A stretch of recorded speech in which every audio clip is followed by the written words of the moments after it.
12월 24일 목요일 매일 기도회를 시작하겠습니다. 찬송가 105장 오랫동안 기다리던을 찬양하시면서 주님 앞으로 나아가겠습니다.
오늘 우리에게 주시는 하나님의 말씀은 누가복음 1장 39절에서 56절까지의 말씀입니다. 누가복음 1장 39절에서 56절까지의 말씀, 제가 가진 성경 신약성경 87페이지에 있습니다. 생명의 삶은 136쪽을 참고하시면 되겠습니다. 이때 마리아가 일어나 빨리 산골로 가서 유대 한 동네에 이르러 사가랴의 집에 들어가 엘리사벳에게 문안하니 엘리사벳이 마리아가 문안함을 들으매 아이가 복중에서 뛰노는지라. 엘리사벳이 성령의 충만함을 받아 큰 소리로 불러 이르되 여자 중에 내가 복이 있으며 내 태중의 아이도 복이 있도다. 내 주의 어머니가 내게 나아오니 이 어찌된 일인가. 보라, 내 문안하는 소리가 내 귀에 들릴 때에 아이가 내 복중에서 기쁨으로 뛰놀았도다. 주께서 하신 말씀이 반드시 이루어지리라고 믿은 그 여자에게 복이 있도다. 마리아가 이르되 내 영혼이 주를 찬양하며 내 마음이 하나님 내 구주를 기뻐하였음은 그의 여종의 비천함을 돌보셨음이라. 보라, 이제 후로는 만세의 나를 복이 있다 일컬으리로다. 능하신 이가 큰 일을 내게 행하셨으니 그 이름이 거룩하시며 긍휼하심이 두려운 자에게 대대로 이르는도다. 그의 팔로 힘을 보이사 마음의 생각이 교만한 자들을 흩으셨고 권세 있는 자를 그 위에서 내리치셨으며 비천한 자를 높이셨고 줄이는 자를 좋은 것으로 배불리셨으며 부자는 빈손으로 보내셨도다. 그 종 이스라엘을 도우사 긍휼히 여기시고 기억하심에 우리 조상에게 말씀하신 것과 같이 아브라함과 그 자손에게 영원히 하시리로다 하니라. 마리아가 석 달쯤 함께 있다가 집으로 돌아가니라. 아멘. 사랑하고 축복합니다. 하나님께서 오늘도 저희들에게 큰 은혜의 날을 허락해 주신 가운데 있습니다. 왜 오늘이 은혜의 날입니까? 하나님께서 작정하시고 우리들을 선택해 주시고 우리들을 세상 가운데 살아가는 사람으로 방치하시는 것이 아니라 내가 너를 지명하여 불렀나니 너는 내 것이라 말씀하셔서 은혜 받은 사람으로, 은혜 입은 사람으로 그렇게 살아가는 것도 참 감사한데 그렇게 은혜 받은 사람으로서 축복의 통로로 사용하여 주신다니 얼마나 감사합니까? 마리아가 축복의 통로, 구원의 통로로 쓰임받았던 것처럼 우리들에게도 다시 한번 그 삶이 펼쳐지기를 주님의 이름으로 간절히 축원합니다. 하나님은 때로는 불가능한 일을 통해서 우리들에게 은혜를 베풀어 줄 때가 있어요. 가능한 일들을 우리들에게 보여주신다면 우리는 말할 것입니다. 그거 하나님이 하신 게 아니라 내 능력이야, 내가 있어. 교만해질 수밖에 없으니 주님은 불가능한 일을 통해서 우리들에게 큰 사랑을 베풀어 주시고 그 불가능한 일을 통해서 하나님의 큰 역사 가운데 들어갈 수 있도록 다시 한번 은혜를 베풀어 주시는 가운데 있습니다. 사랑하는 성도 여러분, 우리가 생각하는 대로가 아니라 말씀이 이루어지는 대로의 삶이 꼭 필요할 것입니다. 말씀 가운데 거하면, 그 말씀에 순종하면 우리가 그렇게 단 한 번도 생각해 보지 못했던 불가능한 일이 우리에게는 큰 축복된 삶으로 이루어지게 될 줄로 믿습니다.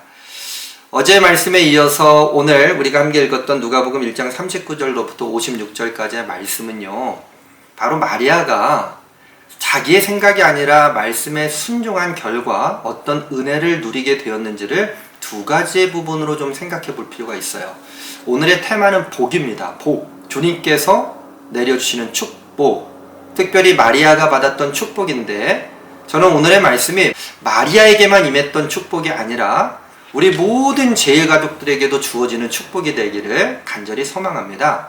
오늘 말씀은 두 부분으로 좀 나눌 수가 있는데, 39절부터 45절까지의 말씀은 주님의 말씀을 믿는 자가 복이 있다 입니다. 주님의 말씀을 믿는 자가 복이 있다. 46절부터 56절까지의 말씀은 영혼의 찬양을 부른 자가 복이 있다. 영혼의 찬양을 부르는 자가 복이 있다. 자, 그럼 이제 마리아의 이야기로 들어가면서 39절부터 45절까지 말씀을 한번 묵상해 보도록 하겠습니다. 39절의 말씀을 읽습니다. 이때에 마리아가 일어나 빨리 산골로 가서 유대 한 동네에 이르러 샤가라의 집에 들어가 엘리사벳에게 문안하니, 엘리사벳은 누구입니까, 여러분? 바로 세례자 요한을 잉태했었던 요한의 어머니가 바로 엘리사벳 아니겠어요? 마리아가 엘리사벳을 찾아가게 됩니다. 그때 엘리사벳이 어떻게 합니까? 41절, 엘리사벳이 마리아가 문안함을 들으며 아이가 복중에서 뛰노는지라 엘리사벳이 성령의 충만함을 받아. 42절, 큰 소리로 불러 이르되 여자 중에 내가 복이 있음에 내 태중의 아이도 복이 있도다. 43절, 내 주의 어머니가 내게 나오니 이 어찌된 일인가. 여러분, 42절까지의 말씀은 조금 우리가 일반적으로 생각할 수 있는 내용이라고 할 수 있습니다.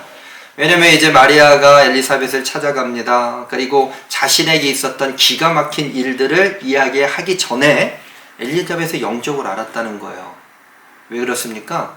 엘리사벳도 하나님의 은혜를 통해서 임신하게 되었고 사명자 세례 요한을 낳게 됩니다. 그러니까 이 장면은 단순하게 엘리사벳과 마리아와의 만남이 아니라, 잘 들어보세요. 엘리사벳의 태중에 있는 아이 세례자 요한과 마리아의 태중에 있는 아기 예수와의 만남입니다. 예수 그리스도와의 만남입니다. 그러면서 이제 장면이 바뀌어져서 영적인 코드로 넘어가게 됩니다. 43절에 보니까 내 주의 어머니가 내게 나오니 이 어찌된 일인가 그랬어요. 내 주의 어머니라고 그랬단 말이죠. 신분상으로 따지면 엘리사벳이 훨씬 더 높은 지에 있었습니다. 제 세상에 와이프니까요, 사람들로부터 명성과 칭찬이 자자한 삶, 존경받는 삶을 살았단 말이죠. 그런데 43절에 보니까 내 주의 어머니 마리아를 그렇게 부르고 있어요. 영적으로는 훨씬 더 마리아가 큰 사명을 감당하고 있음을 인정하고 마리아에게 오히려 그 일들에 대해서 굳건하게 자리를 지키며 사명을 감당할 것을 이 한마디의 말을 통해서 격려하고 있었던 것입니다. 그리고 거기에서 끝나지 않고 44절과 45절의 말씀을 보니까 보라, 내 문안하는 소리가 내 귀에 들릴 때에 아이가 내 복중에서 기쁨으로 뛰놀았도다. 주께서 하신 말씀이 반드시 이루어지리라고 믿는 그 여자에게 복이 있도다. 마리아에게요, 말씀을 믿은 은혜의 복이 임할 것이라고 다시 한번 선언해 주며, 우리가 이 말씀을 끝까지 붙잡고 순종해서 온 세상에 있는 모든 죽어있는 영혼들을 구원케 하는 통로로 쓰임을 받자고 엘리사벳이 마리아에게 권하고 있는 장면. 사랑하는 성도 여러분, 우리의 삶 가운데 세상적인 코드 가운데 우리가 움직여질 때가 있어요. 그런데 그에 대한 결과는 무엇이에요? 불만족입니다. 그러나 그 불만족스럽던 삶에서 우리가 하나님께서 주셨던 은혜의 코드, 영적인 코드로 우리의 삶을 변화시키는 그 순간 우리에게 하나님께서 큰 복을 내려주실 줄로 믿습니다. 목사님 어떤 복입니까? 이렇게 물어보실 수도 있어요. 그러나 세상에서 우리가 그렇게 생각하는 세상적인 복이 아니라 하나님께서 아기 예수를 보내주시는 그 은혜를 통해 우리가 영원한 생명의 기쁨을 누리게 되었으니 이것보다 더 큰 복이 어디 있겠습니까? 사랑하는 성도 여러분, 주님의 말씀을 믿는 자가 복이 있음을 선언했던 엘리사벳의 이야기를 그냥 가볍게 여기지 마시고 오늘 그 마리아가 그 말씀을 듣고 다시 한번 그의 삶을 가다듬고 말씀에 순종할 것을 결단했던 것처럼 우리의 삶 가운데 깊은 믿음의 고백을 통해 말씀에 순종하여 큰 복을 누리시기를 간절히 축원합니다. 그 다음에 46절부터 나오는 이 대목이요, 정말 우리들의 삶 가운데 필요한 영적인 고백이 되어질 겁니다. 이 제목은 어떻게 붙어 있냐면 사실 마리아의 찬가라고 붙어 있어요. 근데 제가 아까 정리해드렸던 건 영혼의 찬양을 부르는 자가 복이 있다라고 말씀드리지 않았습니까? 마리아가 엘리사벳의 이야기를 듣고 곧바로 이렇게 고백합니다. 마리아가 이르되 내 영혼이 주를 찬양하며 47절 내 마음이 하나님 내 구주를 기뻐하였음은 세상적으로 생각해보면 기뻐할 일이 1도 없단 말이에요. 하나도 없어요. 그런데 마리아는 내 영혼이 주를 찬양하며 내 마음이 하나님 내 구주를 기뻐하였음은 48절 읽어볼까요? 그의 여종의 비천함을 돌보셨음이라. 보라 이제 후로는 만세에 나를 복이 있다 일컬으리로다. 영혼의 찬양을 드리는 사람은요, 먼저 기쁨의 찬양을 드릴 수 있습니다. 영혼의 찬양을 드리는 사람은 감사의 찬양을 드릴 수 있습니다. 영혼의 찬양을 드리는 사람은 순종의 찬양을 드릴 수 있습니다.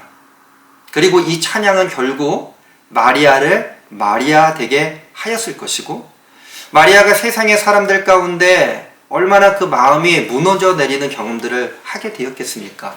그러나 그는 말씀에 의지하면서 영혼의 찬양을 불렀습니다. 주님께 나아가, 하나님께 나아가, 주님, 이 비천한 사람을 불러서 큰 은혜를 베풀어 주시고 그리고 그 은혜를 멈추지 않겠다 말씀하시니 제가 이제 복받은 사람입니다. 그 복을 저만 누리는 것이 아니라 세상에 있는 모든 사람들이 누릴 수 있도록 저를 거룩하게 사용하여 주시옵소서. 수태고지를 받고 그 10개월의 시간 동안 만만치 않은 삶이 마리아에게 다가오기 시작합니다. 그러나 그녀는 영혼의 찬양을 부르며 그 모든 위기를 극복했다고 하는 것을 잊지 마시고, 오늘 성탄절 2부예요. 우리가 오늘 그 영혼의 찬양을 함께 불러보는 건 어떨까요? 마리아의 찬가를 묵상하면서 그 깊은 사랑의 고백 가운데 나아가는 것은 어떨까요? 제가 다시 한번 46절부터 55절까지 마리아의 찬가를 좀 천천히 읽어드릴 테니까 오늘 나는 이 마리아의 찬가의 고백과 함께 더불어 어떤 영혼의 찬양을 불러야 할지를 결단해보는 시간도 가지면 좋을 것 같습니다. 마리아가 이르되 내 영혼이 주를 찬양하며 내 마음이 하나님 내 구주를 기뻐하였음은 그의 여종의 비천함을 돌보셨음이라. 보라 이제 후로는 만세 나를 복이 있다 일컬으리로다. 능하신 이가 큰 일을 내게 행하셨으니 그 이름이 거룩하시며 긍휼하심이 두려워하는 자에게 대대로 이르는도다. 그의 팔로 힘을 보이사 마음의 생각이 교만한 자들을 흩으셨고 권세 있는 자를 그 위에서 내리치셨으며 비천한 자를 높이셨고 줄이는 자를 좋은 곳으로 배불리셨으며 부자는 빈손으로 보내셨도다. 그 종 이스라엘을 도우사 긍휼히 여기시고 기억하시되 우리 조상에게 말씀하신 것과 같이 아브라함과 그 자손에게 영원히 하시리로다 하니라. 여러분, 마리아의 찬가 한번 계속 묵상을 했으면 좋겠어요. 말씀에 순종하는 자에게 복이 있도다 라고 하는 말씀뿐만 아니라 그 말씀을 듣고 의지하면서 흔들릴 때가 있을 텐데 그 흔들릴 때마다 내 영혼의 찬양, 마리아의 찬가처럼 부르면서 우리가 다시 한번 우리의 굳건한 반석이 되시는 예수 그리스도의 그 터전 위에 믿음의 뿌리를 굳게 내리고 흔들리지 않는다면 오늘 하나님께서 우리를 구원해 주신 그 은혜에 우리가 뭔가 보답하는 날 되지 않겠습니까? 여러분 흔들리지 마십시오. 견고하십시오. 아기 예수님도 결탄코 우리들을 버리지 않으시고 떠나지 않으셨다고 하는 것을 다시 한번 고백하시고 오늘 하루 눈으로 보기에는 아무 일도 일어나고 있는 것 같지 않지만 정말 어떻게 보면 초라한 성탄절 같지만 초라한 성탄절 이브 같지만 우리의 믿음의 중심에서는 그 어느 때보다도 기쁨을 선포할 수 있는 주님을 향해 영혼의 찬양을 부를 수 있는 그래서 말씀에 순종하겠다고 다시 결단하시는 우리 모든 제일가족들 되기를 간절히 축원합니다. 기도하겠습니다. 주님, 세상을 바라보면 흔들릴 수밖에 없습니다. 그러나 주님께서 마리아를 불러주시고 또 엘리사벳의 만남을 통해서 다시 한번 그가 말씀에 순종할 때 누릴 수 있는 복을 듣고 그 삶을 결정했던 것처럼 그리고 곧바로 그 영혼의 찬송을 부르며 주님께 나가 그 기쁨을 선포했던 것처럼 저희들 또한 이 위중한 삶의 현장 가운데 주님께 나가 찬송하며 나갈 수 있는 복을 누리게 하여 주시옵소서. 영혼의 찬양을 부르는 자들 가운데 주님께서 복을 내려주신다 말씀하심을 믿고 나아가고자 합니다. 오늘 저희들 또한 마리아가 찬가를 부르고 찬송을 불렀던 것처럼 독생자 아기 예수를 기다리며 그런 찬송을 부르며 나가기 원합니다. 이것이 우리의 영혼의 찬양이 되게 하여 주시고 영혼의 찬양이 되어질 때에 기쁨의 노래, 감사의 노래, 순종의 노래가 되게 하여 주시옵소서. 세상은 흔들립니다. 그러나 다시 한번 그 말씀 가운데 순종하며 영혼의 찬양을 부르게 하여 주시고 흔들리지 아니하는 주님의 자녀들로 다시 한번 세워지게 하여 주시옵소서. 주께서 저희들을 주님의 뜻 가운데 인도해 줄 줄로 믿고 이 모든 말씀을 우리 구주 예수 그리스도의 이름으로 기도합니다. 아멘. 오늘 정상적으로는 성탄 축하의 밤이 좀 있어야 되는데 오늘은요 보이는 라디오 하트 시그널 2를 우리 모바일 미디어를 통해서 실시간으로 함께 나누고자 합니다. 사랑하는 성도 여러분, 오늘 7시입니다. 삶의 자리에서 성탄 전야, 성탄 축하의 밤 함께 해주시고 우리가 예수 그리스도의 초를 켜면서 기쁘다 구주 오셨네 영혼의 찬양을 부를 수 있도록 우리들 다시 한번 마음을 다짐하시고요. 조용한 기도로 나아가 주님을 만나도록 하겠습니다.